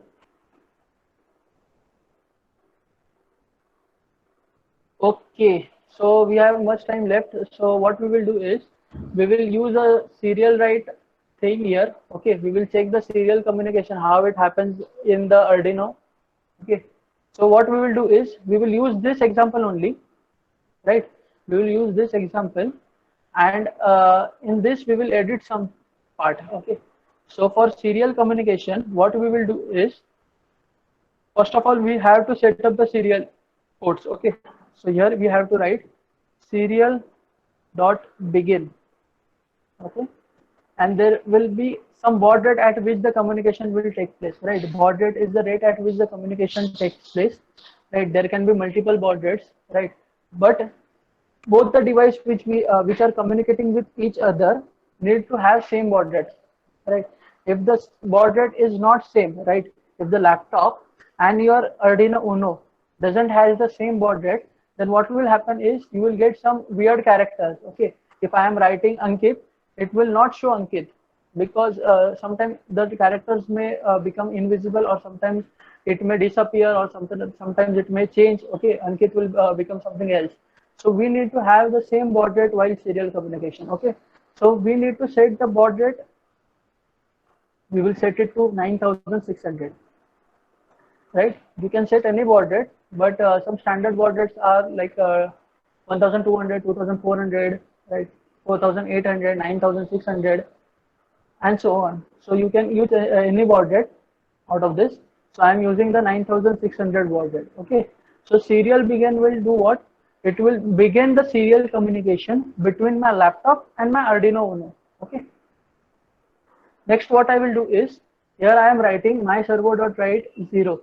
Okay, so I will write one more thing here, serial dot print ln.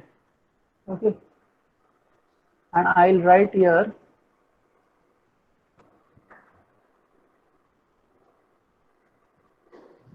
that servo is equal to 0 degree. Okay, I want to print this thing, so I'm writing serial.println servo is equal to 0 degree. Next, I'll copy this thing. Again, I'll write here servo is equal to 90 degree. Okay, and here I'll write servo is equal to 180 degrees. So when I run this code, what will happen is, first it will print that servo will be set to 0 degree, then it will set the servo to 0 degree, then it will have a delay of 1500 milliseconds, then again it will print that servo is equal to 90 degree, and so on. Okay, so we are actually writing it. Okay, so I'll check this code first. I'm verifying this code.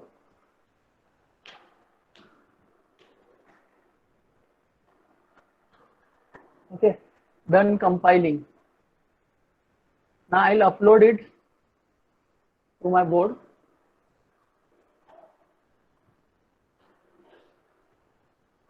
So it has uploaded. Now what I will do is I want to check whether this is written or not. Okay, so where I will check is this part. Okay, this is the serial monitor. On the serial monitor, we can view what is written on the serial line. Okay, what is being communicated. So I'll open this.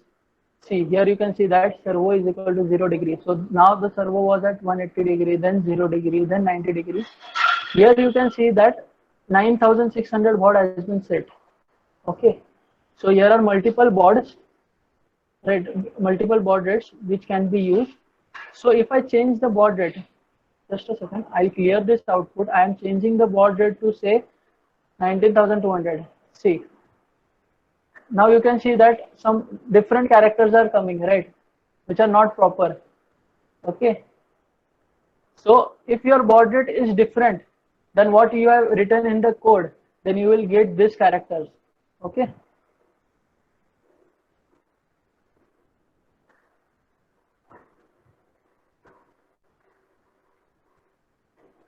now again if we change the baud rate to 9600, okay, I'll clear this output and I'll switch on the serial monitor again.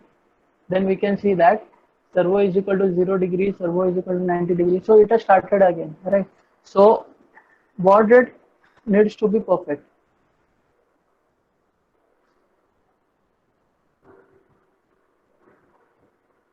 Okay, now questions. When we use any sensor with AT command, at that time, can we use any baud rate? Yes, you can use definitely use any baud rate, right? If you use a ESP8266 module, there you use multiple AT commands, right? So there you can use 9600 or 1,15,200 baud rate. And it is not baud rate, it is baud rate, BAUD, baud rate. Okay. Another question is why baud rate is used. See, it is used for serial communication. Every what you tell is every package has some bit rates and baud rates, right? So it will have a start bit, stop bit, right, and your data bits. So that is the baud rate. Then to communicate, does baud rate make difference if you don't add it in code? Yes, baud rate makes difference because if you don't write this statement, right? If you don't write this statement, then there will be nothing on this serial monitor. For example, if I remove this statement or if I comment this statement, see the commenting will be like this, two forward slashes, or you can use the /* comments also. So if I comment out or if I remove this part, so what will happen is there will be nothing on the serial monitor. So it is required to be written.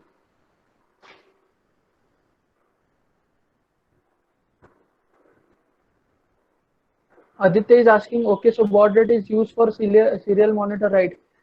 Not specifically. You can use baud rate for different things also, for serial communication between devices to devices also, right? For example, if you have a Arduino Uno and you have another device, right, apart from your laptop or your mobile, then too you will require a baud rate for serial communication. Only if you are using serial communication or any other communication thing, then you will require a baud rate, right?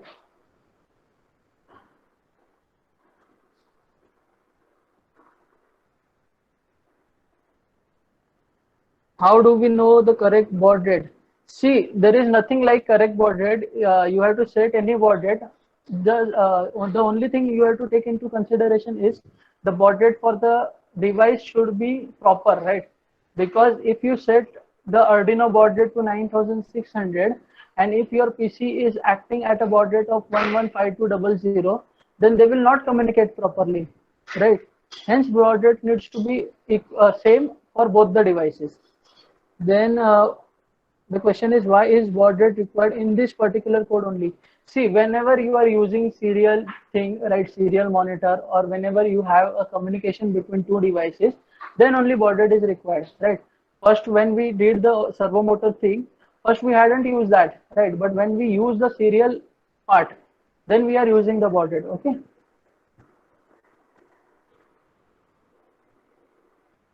Any other doubt you have? See, if I am commenting this part, right, if I have removed this part, right, so what will happen is the baud rate is set to 9600 here, okay, in the serial monitor. But there is nothing on the serial monitor because the device, my Arduino Uno board, is not communicating with this laptop, right? This serial monitor is of laptop, right? It is not showing anything because we haven't switched on the serial communication port on the Arduino Uno. When you uncomment this part, okay, when you uncomment this part, what you are doing is you are telling the Arduino Uno board that you have to serially communicate with the laptop, right? So when I run this code or when I upload this code to my Arduino Uno, so my Arduino Uno board will understand that now we have to have a serial communication line between the laptop and the Arduino Uno board. Hence, then it will show that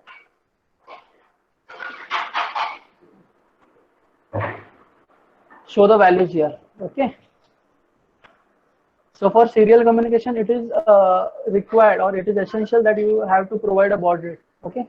And this serial dot begin means that you are starting the serial connection, okay. The serial communication is being started between the PC and the Arduino Uno board. Okay, anyone else who has doubt regarding this part?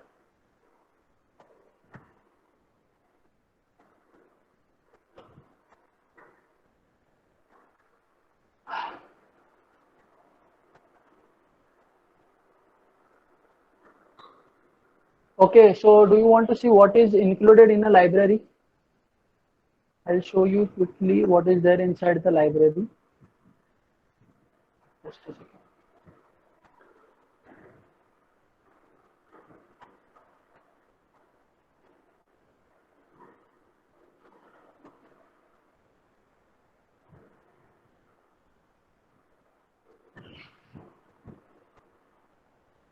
See, we had used a library called as servo library, right?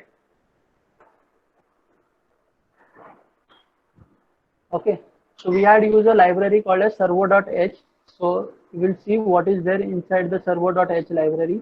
So this is the exact file of the servo library. Okay, I'll open it with Notepad.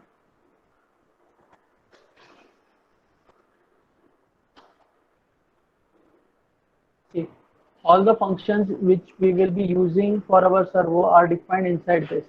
Okay, attach pin. So what function is required, what parameters are required, all are defined inside this library. Okay, so if it is an attach function will require this parameter. If it is an attach function, it can have these three parameters also, right? Int pin means the pin number, int minimum, right? Minimum value, maximum value as above, but also sets minimum and maximum values for writes. That means if you are not specifying minimum and maximum value also, then also it will work. Okay, so first function was attach, second function was detach, right? So when you use the detach function, then it will detach the servo motor. Okay, so we are using the int value, right? So if the angle is say 90 degrees, so here it will be void right 90 degree. Okay, then microseconds, when you have to change the pulse width of the servo motor, the read microsecond, attach. So there are multiple functions which are defined here, and if any function is not defined here, and if you are using in your Arduino main code, right, if you are using a function which is not defined in the library, then it will give you an error because that function is not defined. So you have to either define the function here, or you can define it in your library also. Okay, so there is a question here, can you modify the code in the library or will it cause an error? See, you can modify the code in the library, but you should have an extensive knowledge of how to modify the code because this is not a standalone file, right? There are multiple things which are associated here, right? So if you change any code inside this part, that is servo.h file, you have to simultaneously change your code inside this also because all files are not standalone files, they are inter-associated files. So you have to properly define your properly modify the library code. Okay, you can also make your own library for specific things, like if you want, as I said that if I have a company which produces robotic arm, right? And I have functions that are used multiple times. So I can define my library also. In that case, I would have a proper knowledge that what functions are defined where. Okay. But when you are modifying an existing library, you need to take care, or else it will cause an error. Okay.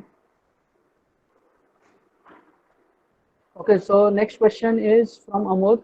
Is asking that, sir, can you give some overview? How can one interact with cameras using Arduino or any other board in the upcoming sections? Okay, okay. Tomorrow I will have this question answered. Okay, so I'll tell you how cameras are used in Arduino and why it is not feasible to use a camera in Arduino also, because it has some issue with the cameras. Okay, so we will address this question tomorrow. Any other question regarding today's session?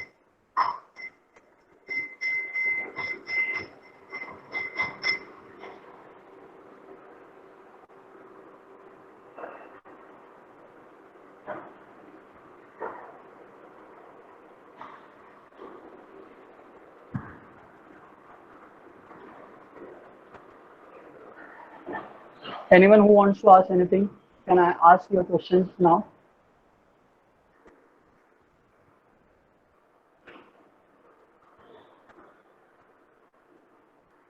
Any feedback regarding?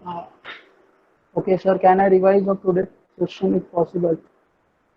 Sorry, I didn't get your question. Okay, sir, can you revise of today's session if possible? Yes, yes, why not? So what we did today is, first of all, we will see in the PPT. Okay.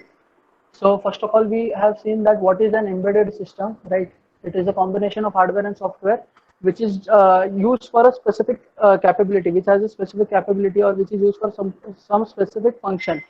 Okay. Embedded systems are multiple devices which are around you, like the TV, the mobile, the radios, etc. All are embedded systems, right? It has an user interface. It may not have an user interface also. Okay. The user interface can be a simple user interface or a complex user interface. The complex user interfaces are like the mobiles or the laptops. The simple user interfaces are the interfaces which have buttons, like the coffee vending machine or the washing machine, etc. are the simple user interfaces. Okay. Then we saw that what is Arduino. Okay, why is Arduino used? Different types of Arduinos, right? Depending upon the functions or depending upon our project, how we can select which board that needs to be used, right? Depending upon the number of pins which are required, analog pins which are required, digital pins which are required, or depending upon the space, depending upon the cost, complexity, you have to select the boards which are used. Okay. Then we saw the next part was introduction to Arduino, right? This was the Arduino Uno. We saw that which we were using the Arduino Uno board, so we saw what all things are there in the Arduino Uno board, right? The specifications of the Arduino Uno board, the external power supply, what power range is used, or what voltage values are there, which type of USB we are using, the type B USB we are using for powering the Arduino or for programming purpose, the number of digital input output pins, the number of analog input output pins, right? The serial out and in pins, that is the transmitting and receiving pin of the Arduino, the reset button, IGSP programming, right? Then we saw that there are two types of Arduino Uno which are present in the market, right? Arduino Uno, that is the dual inline package, and the SMD package Arduino Uno, which are present in the market. You can use any Arduino Uno, but if you are a if you are a noob, then you may use the dual inline package. That means if if something goes wrong, then what you can do is just remove this IC and replace it with a new one. Okay.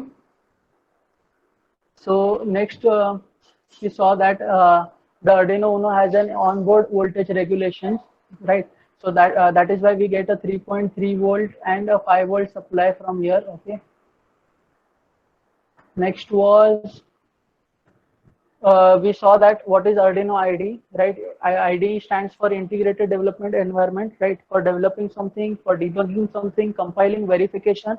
What we are using is the Arduino IDE. Okay. So the coding remains the same for all the Arduino boards, right? Only what changes is the digital pin or the architecture of the board. Okay. Then we saw that what is Fritzing. Okay, how can we download Fritzing? So we can download it from this link.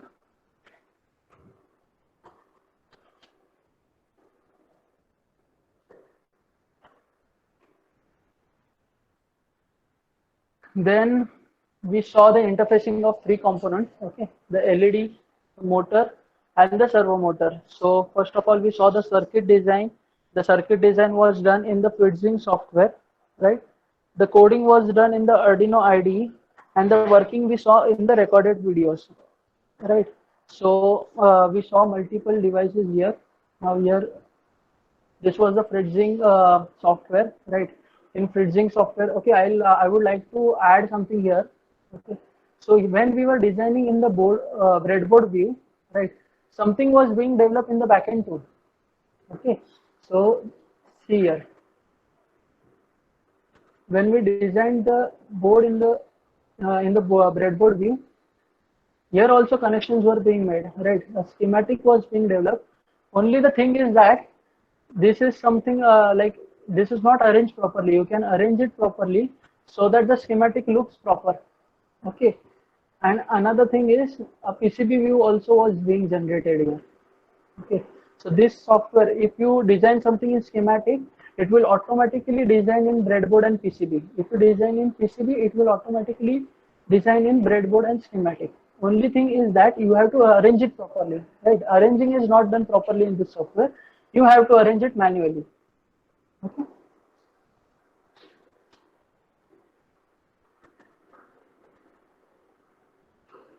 Then we saw how a Fritzing software is used for designing the circuit, right? So this is the breadboard view. Here are the parts. We can add parts through web also. There are various set of parts which are already available in the software, which comes with the software, right? If any part is not available, you can download it. I'll show you how to add a part in inside this. Okay. Then we saw how the connections are made, right? How parts are added to this. Okay. So we also saw the pins which are available on this Arduino Uno board. The reset pin is there in order to reset or in order to reset during the programming time, right? If something goes wrong or if you want to reset the code, right? If you want to start it from beginning, then you can press the reset button. Next is the connection we saw, and then the Arduino code, right? So basically, if you see the Arduino IDE, it has multiple functionality buttons here, right? For example, from here you can add a new sketch, right? The code is called as sketch in Arduino, right? The code is called as sketch in Arduino. So when you upload a code, it is also called as uploading sketch, right? So this is the main what you call as the body of the code, right? It should have a void setup and void loop part, right? So you can define your setup things here, and for the main code you can write it here, right? If you want to add some pre-processing directories like the libraries or for adding some global variables, so you can add it above the void setup. If you have some local variables, then you can add it in the loop or define a new function and add it there. Okay. So one more thing I would like to add is, if you see this thing, right, hash include servo.h. So when you add a library, each library comes with some examples, right? So here we can see that there are multiple libraries which are there available, right? These are the built-in libraries which are available in the Arduino. And these libraries I have added manually, right? When I add a library manually, it will have some examples in it, right? So for example, if I was using a servo motor, right? For example, you are designing a servo motor application, right? And you don't know how to use the library or how to define the code, define the function in the code. So what you can do is go to File, then go to Examples. Then you can find your library here. For example, my library was servo library. So it has two examples here, the knob library example and the sweep example. Okay. So I can open this example. See. So here it is written that what is this example for, right? So this example is for controlling a servo position using a potentiometer. That is a variable resistor. So he has given the functions here, right? That we can use the analog read function, we can use the map function, we can use the write function, okay? We can use the attach function. So you will get an idea that how functions can be used for this library, because you will not have a knowledge of how all libraries work, right?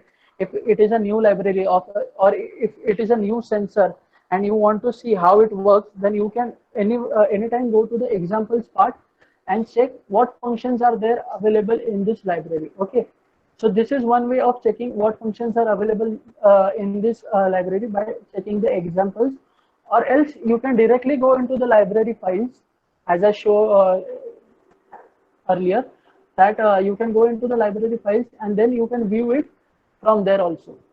Okay, so this was the thing in the Arduino IDE, right? Here you can comment and comment things, increase indent, decrease indent, all these things are available here. Verify, compile, upload using programmer, all these buttons are available here also, right? This is the verify button, this is the upload button, right? This is the open button, this is the save button, okay? This is the new file button. So instead of going here again and again to create a new file, you can directly click here and a new file is generated, okay? As you go on using this, then you will be more familiar with this software. It is easy to use, okay? So here we had seen that how to select a board, right? If we are using an Arduino Uno board and if another board is selected, then the program will not be uploaded to it, because the same board needs to be selected here. Okay, so first of all we selected the board from here, that was Arduino Uno. Then we plugged in our USB inside the laptop. So here a COM6 port was available, so we selected the COM6 port. Then the programmer was set automatically, okay, and then we wrote the code and then it was uploaded, and once it was uploaded, then we can see the output of this program, right? Now someone was asking a question that what is the difference between the 3.3 5 volt and the numbered 1 2 3 pins. Okay, see, 3.3 5 volt pins are the power pins. Okay, here you can see in this diagram, just a second. See, these are the power pins from 3.3 volt, the 5 volt, the ground VIN are all the power pins, and this number pins are the digital pins. Okay, so it is used for digital reading or digital writing, right? Digital writing is like writing to a LED, that is switching on and switching off a LED, and digital reading is if the LED is switched on or not, right? If the sensor is working or not, that is the reading part. Similarly, analog pins are also used in similar manner. Just the thing is, when you use a digital pin, you can get values in terms of 0 and 1. When you use analog pins, you get values in terms of 0 to 1023. Okay. Then the question was, what maximum lines of code can be written in Arduino? Okay. There is no as such limitation to writing lines of codes in the Arduino, right? But just you have to take into consideration that your memory is not used completely, right? You have a 32 kilobytes of memory, right? So if it exceeds, then your program will not be uploaded to the Arduino board, right? And mostly I don't think so that the codes will be such longer or such bigger in this Arduino, right? Which will go beyond 32 kilobytes, right? Because we had written this code and it was only for taking the 9% of the program storage space, right? When you use a code of approximately 1000 line, 1500 line, then to the storage space which will be captured or which will be used will be around 40 to 45%. It will not go beyond that. Okay.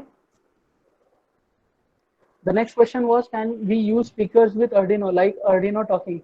Yes, definitely you can use speakers with that. See, when you are interfacing some devices with Arduino, you have to use some modules, right? If you directly connect speakers to it, it won't work properly. You need PAM modules like PAM 8403, right? When you use PAM 8403, you can use it for use the speakers with Arduino. So it is used for amplitude modulation. Okay. Then again he was asking a question that will Arduino signal able to drive speakers? No, Arduino will directly not drive the speakers. You need to have a module in between that. Okay, you have to connect a PAM 8403 module between that, and then you can use the speakers. Okay, it will have two ports for speakers, right? You can use it in mono or stereo mode too.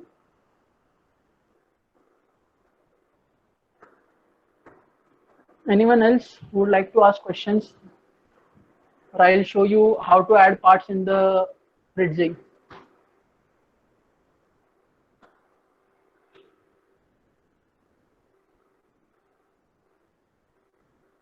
Anyone else who wants to ask questions?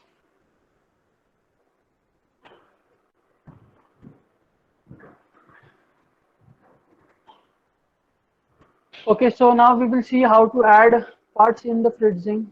For example, if you have a sensor like ultrasonic sensor, right, and you want to add it to your circuit diagram or the schematic part, right, but you don't have it in your parts.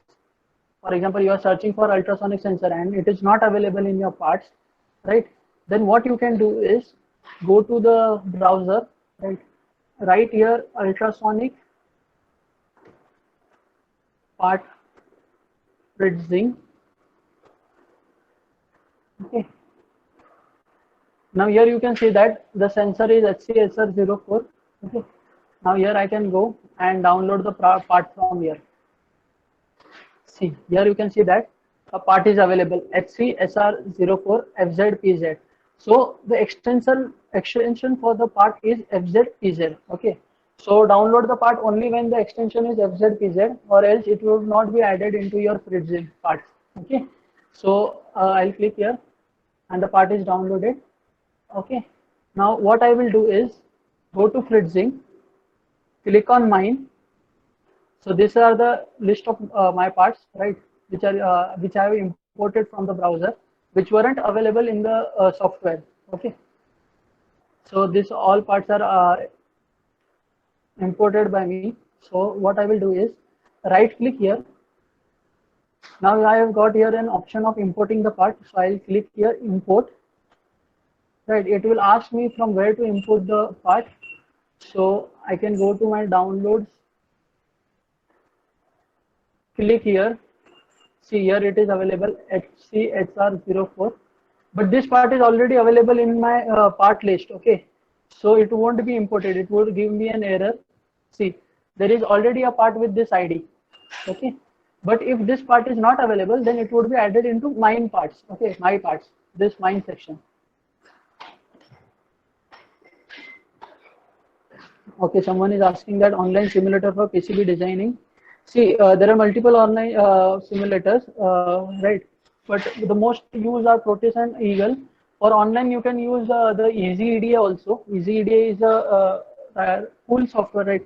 It is a very easy to use software which can be used for PCB designing, right? It will have a generate Java file option and a generate a PCB file option also, and directly you can order it from there. So this was the part of the bridging which we saw. So now we come to end of this session. Tomorrow we will be continuing with the Arduino, right? Tomorrow we will be continuing with the Arduino, and then the last section will be, we will starting with the ESP12E. Yeah. Thank you, Ankit, for conducting such a nice hands-on session on this topic. Yeah, thank you. Because it's very difficult to conduct hands-on sessions and workshops online, because if we are live, we would like to have you live in our college too. So students, I hope you have understood the basics of the topic, and those who already knew, it's nice they understood some new things.